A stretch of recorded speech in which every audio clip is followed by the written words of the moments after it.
بسم اللہ الرحمن الرحیم وَإِذَا قِيلَ لَهُمْ لَا تُفْسِدُوا، اور جب ان کو کہا جاتا ہے کہ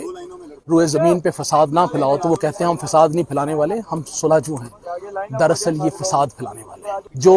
زبردستی اپنے ذاتی مفاد کے لیے آج کی یوتھ کو تباہ کرنے جا رہے ہیں، جو اپنے ذاتی مفاد کے لیے پاکستان اور پاکستانیت کو جو ہے نا وہ اس کے نام کو خراب کرنے کی کوشش کر رہے ہیں، اور جو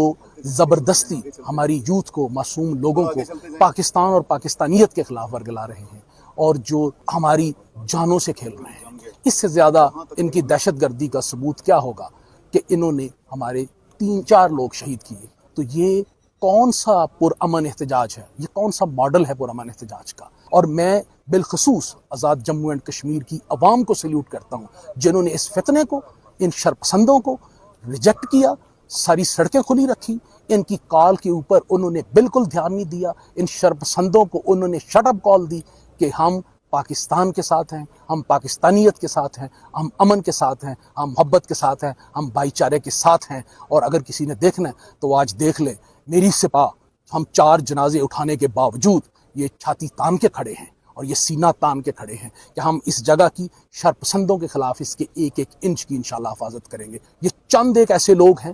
جو اپنے ذاتی ایجنڈے پہ اور کسی اور کے ایجنڈے کے اوپر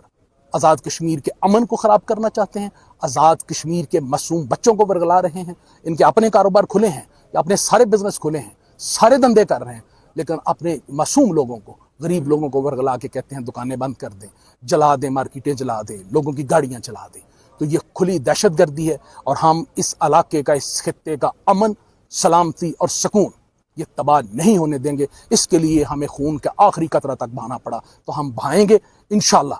کشمیر ہمیشہ زندہ باد، پاکستان ہمیشہ زندہ باد، پاکستان زندہ باد، کشمیر بنے گا، پاکستان۔